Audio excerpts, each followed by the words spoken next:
네, 여러분 안녕하세요. 퍼스널 브랜딩 글쓰기 오늘 45일차 방송을 시작하겠습니다. 저는 스몰스텝의 저자 박요철이고요. 예, 지금까지 한 45일, 그러니까 저희가 90일을 목표로 이 퍼스널 브랜딩 글쓰기 수업을 시작을 했습니다. 매일 새벽 6시에 90일을 목표로 방송을 시작했는데 벌써 이제 반환점에 돌아온 것 같아요. 벌써 45일차가 됐는데, 네, 하다님 안녕하세요. 신마일님 반갑습니다. 그러다 보니까 저희가 아무래도 지금까지 약간 글쓰기에 대한 그런 어떤 노하우, 어떤 팁들 위주로 여러분들께 말씀을 드렸는데요. 물론 그런 내용도 앞으로 계속 얘기를 하겠지만, 어제는 조금 다른 얘기를 하고 싶다라는 생각이 들어가지고, 새로운 주제를 들고 왔습니다. 원래 준비된 방송이 있었는데, 제가 우연히 어제 기생수 더 그레이라는 그런 작품을 넷플릭스에서 보게 됐어요. 혹시 여러분 아실지 모르겠는데 기생수는 원래 원작이 있습니다. 원작 만화도 있고 원작 그 애니메이션도 있고 또 원작 영화도 있죠. 아마 혹시 재밌게 보신 분들도 있을 수 있겠네요. 저는 이 기생수라는 작품을 약간 애니메이션으로 봤는데 처음부터 끝까지 봤던 것 같아요. 굉장히 새로운 주제였고 흥미로운 주제여서 재밌게 봤는데, 네, 하다님 반갑습니다. 네, 벌써 반이나 왔습니다. 예. 그래서, 근데 이제 이 기생수 더 그레이라는 작품은 한국 작품이에요. 연상호 감독, 그 지옥으로 유명하죠. 예. 그 또 어떤 작품이 있을까요? 연상호 작품이? 예, 예. 아무튼 굉장히 그 약간 호러물 이런 쪽에 굉장히 능숙한 분이시고, 그렇죠. 부산행도 아마 연상호 감독 작품이겠죠? 근데 그 이 감독이 기생수라는 원작이 있는 작품을 가져와서 기생수 더 그레이라는 새로운 작품을 낸 거예요. 그래서 제 기생수를 모르는 바 아니기 때문에 그렇게 새로운 얘기가 또 있을까라는 생각이 들어가지고 그래서 어제 밤 늦게 1화를 봤는데 개인적으로 너무 재밌게 본 겁니다. 네, 저는 일본 애니메이션으로 봤습니다. 그래서 혼자 이런 생각이 들었습니다. 뻔한 내용인데 기생수라는 원작을 처음부터 끝까지 본 나이인데 왜 이 영화가 그러니까 이 영화가 넷플릭스 시리즈죠. 예. 이 드라마가 왜 재미있었을까라는 생각이 들어가지고 이 작품을 이 작품에 대해서 왜 내가 그렇게 재미를 느꼈을까라는 것들을 여러분들과 함께 얘기 나누고 싶었습니다. 왜냐하면 똑같은 얘기를 이렇게 다르게 얘기할 수 있다는 게 신기했습니다. 예. 원작의 세계관이나 설정들은 지키면서도 자기가 하고 싶은 메시지를 분명하게 전달하고 있다라는 느낌을 받았거든요. 왜 이게 중요하냐? 저희가 사실 글쓰기도 주제지만 사실 글쓰기를 통한 퍼스널 브랜딩이 원래 주제잖아요. 제가 계속해서 반복해서 여러분들께 말씀을 드리고 있습니다. 우리는 글 잘 쓰는 방법도 중요하지만 그 글을 통해서 나를 사람들에게 내가 생각하는, 내가 주장하는 것들을 사람들에게 더 잘할 수 있는 방법으로 글쓰기를 배우고 있는데 사실 그 방법만 다르다 뿐이지 이 이현상 감독이 만든 이 기생수 더 그레이라는 작품도 사실은 작품을 매개로 뭔가 전하고 싶은 메시지가 있다라는 느낌을 받았어요. 그래서 그 전하고 싶은 메시지가 일본의 기생수 원작과는 달랐기 때문에 흥미롭지 않았나라는 생각이 들었습니다. 네, 돌돌 집사님 안녕하세요. 진정성의 숲님, 더 그레이 보고 계시군요. 네, 어떻게 보셨을지 궁금합니다. 그래서 저도 우연히 그 본 영화였고, 드라마였고, 그래서 거기에 대해서 한번 얘기해 볼 만한 가치가 있겠다. 그러니까 이 감독은 같은 세계관, 기생수라는 주제를 가지고 일본 작품과 또 다른 메시지를 전달하고 있다는 생각이 들었습니다. 예, 뭐 스토리적인 완성도를 떠나서, 연기를 떠나서. 어, 진정성의 수님이 이렇게 쓰셨네요. 기생수가 한편으로는 안쓰러워 보이기도 했어요. 인간이 만들어낸 인간보다 더 생존하고 싶어하는 한 생명체 같다는 생각을 했어요. 이 화트버에 항상 글을 가리네요. 아무튼 예, 진정성의 수님도 이 작품을 보고 계신 것 같은데 제가 어떻게 봤는지에 대해서 여러분들께 함께 말씀드리고자 합니다. 예, 이 괴기스러운 인간, 이 기생수라는 작품 모르시는 분들을 위해서 말씀을 드리면 우주에서 사실상 외계인이죠. 외계인이 벌레 같은 모습으로 지구상에 떨어집니다. 그래서 이 벌레 같은 외계인은 인간의 몸에 들어가서 그 인간의 뇌를 잠식해서 그 숙주로 삼아가지고 자기 스스로 생각하고 판단하고 생존하는 그런, 그래서 인간의 몸에 외계인이 들어가서 그 외계인이 인간 세계에서 살아남기 위해서 애쓰는 그런 모습들을 보여주고 있습니다. 원작은 뇌를 점거하는데 실패해서 오른손만 점거를 하게 돼요. 그래서 묘하게 하나의 몸에서 인간과 외계인이 공존하는 그런 얘기를 다루고 있는데요. 그 설정은 이 드라마도 같습니다. 그래서 우리나라 기생수 더 그레이에서는 여자 주인공의 몸에 외계인이 들어가 있다라는 설정을 그대로 따르게 되는데, 근데 펼쳐지는 이야기가 전혀 다릅니다. 사실 저는 구교환 배우는 좋아하는데, 사실 이 주인공 배우는 전혀 생소한 생경한 배우네요.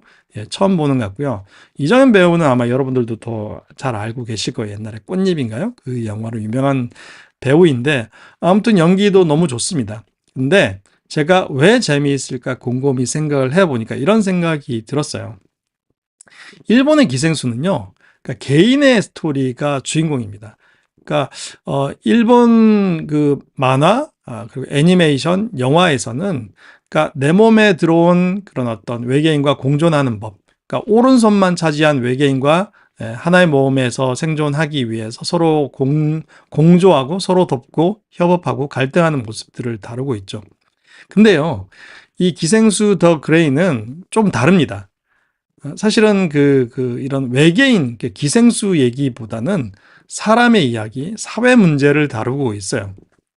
그래서 제가 이 얘기에 빠져들 수 있었던 것은, 이를테면 주인공은 엄마로부터 버림받습니다. 엄마가 아마 뭐라고 해야 되나, 재혼을 한 것 같은데, 엄마를 찾아가니까 엄마가 돈을 쥐어주면서 다시는 오지 말라고 합니다. 그런 어떤 상실의 주인공은 일단 상실.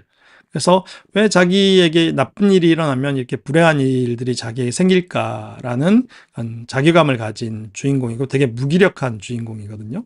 근데 그걸 또 도와주는 형사가 있고, 또 우연히 또 이제 이 주인공을 돕게 되는 구교환 배우가 참여하면서 굉장히 다채로운 이야기로 펼쳐지고 있는데요.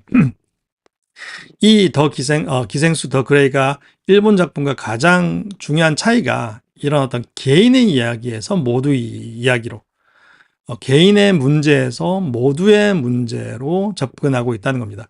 그러니까 기생수라는 외계인을 좀 어떻게 보면 약간 어떤 설정 그리고 도구로 삼아서 자기가 하고 싶은 얘기를 하고 있는 것 같아요. 그래서 얼마나 인간이 매정한가, 인간이 느끼고 있는 어떤 뭐랄까요, 불안한 사회 상황, 사회 문제, 그러니까 개인의 문제에서 약간 사회 문제로 우리나라가 안고 있는 사회 문제를 이야기하기 위해서 이 기생수라는 플롯 설정을 가져왔다라는 생각이 들었습니다. 그리고 일본의 기생수라는 작품이 어떤 외계인, 정말 생경하잖아요. 자기 인간의 몸에 기생하는 외계인이라는 재미있는 재미있는 스토리, 그러니까 재미에 집중했다라고 하면 이미 그 재미는 일본의 기생수가 다 많은 부분 주었기 때문에, 그러니까 외계인과 하나의 몸을 가지고 이렇게 티키타카하는 모습이 되게 재밌거든요.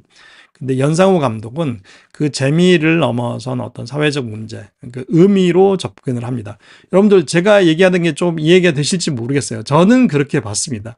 단순히 어떤 기생수라는 캐릭터의 재미를 넘어서 기생수를 활용해서 우리나라가 가지고 있는 여러 가지 문제들을 이야기하고 있다는 생각이 들었어요. 저도 이제 1화만 본 상태이기 때문에 더 자세히 얘기 드리는 거는 좀 스포나 아니면 약간 자의적인 해석이 될 것 같아서 이 정도로만 하겠습니다.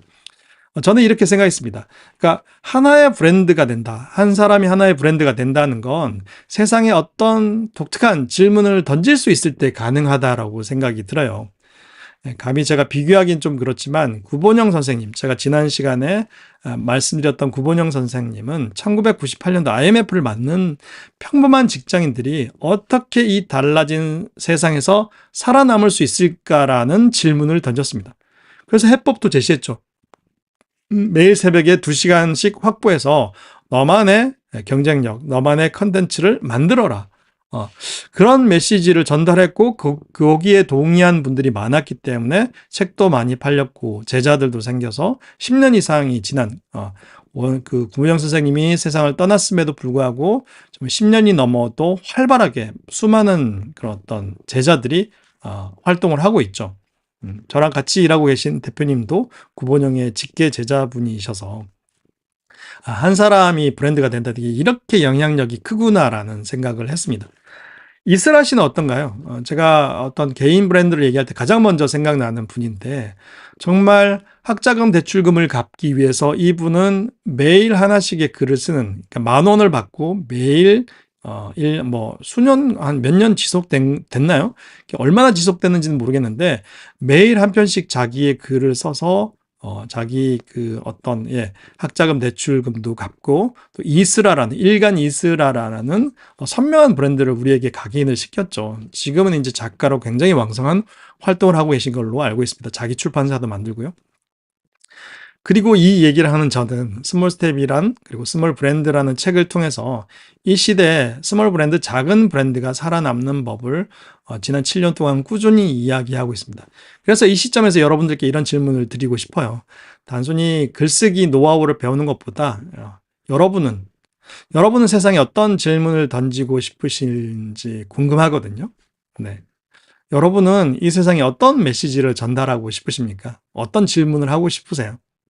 돈을 잘 버는 법, 하루를 잘 사는 법, 인간관계에서 성공하는 법, 내 사업에서 그리고 또 독립해서 생존하는 법, 여러 가지 주제들이 있을 텐데 사실 그런 주제들 의식이 없다라고 하면 단순히 유명해지는 것만으로 인플루언서가 되고 팔로워를 많이 가지는 것만으로 브랜드가 될 수는 없다라고 저는 생각이 듭니다. 그래서 저는 약간 여러분들이 이 제 방송을 들으면서 세상에 던지고 싶은 나만의 질문을 꼭 찾으셨으면 좋겠다라는 생각이 들었어요. 그렇다고 하면 그 질문만 선명하다라고 하면 남들이 하던 방법, 남들이 만드는 제품, 남들이 하는 서비스 하다못해 카페 하나를 통해서도 내 얘기를 할 수 있다라는 생각이 들거든요. 왜냐하면 이렇게 뻔히 원작이 있는 그리고 원작이 큰 성공을 거둔 작품의 설정을 가지고서도 자기만의 얘기를 할 수 있다라는 사실을 연상호 감독이 만든 기생수 더 그레이를 보면서 느꼈기 때문입니다. 여러분 오늘 어떠셨나요? 앞으로도 지속적으로 글을 잘 쓰는 노하우나 팁에 대해서는 열심히 찾아서 여러분들께 전달 드리도록 하겠습니다. 그런데 가끔씩은 이렇게 책이 아닌, 글이 아닌 내용을 가지고서도 충분히 이런 어떤 이렇게 퍼스널 브랜딩에 대해서도 이야기할 수 있는 소재가 있다고 하면 적극적으로 가져와서 여러분들과 함께 얘기 나누고 싶습니다. 혹시 여러분들 제 얘기 듣고 느낀 감상이 있으시다고 하면 댓글로 남겨주시고 또 단톡방에서도 글을 남겨주시면 정말 감사히 보겠고요. 혹시 시간 되신다라고 하면 속는 셈 치고 신마이님도 보셨군요. 속는 셈 치고 기생수 더 그레이 한번 보시는 거 추천드립니다. 시간을 들여서 볼만한 충분한 가치가 있는 작품이라고 생각이 듭니다. 그리고 오늘 여러분들께 말씀드렸던 것처럼 나만의 질문을 가지자. 그게 곧 나만의 메시지로 연결되지 않을까요? 그게 정해지고 나면 사실 글쓰기의 스킬들은 약간 부가적인 요소가 될 수 있다고 생각이 듭니다. 네, 오늘 그레이가 아니죠.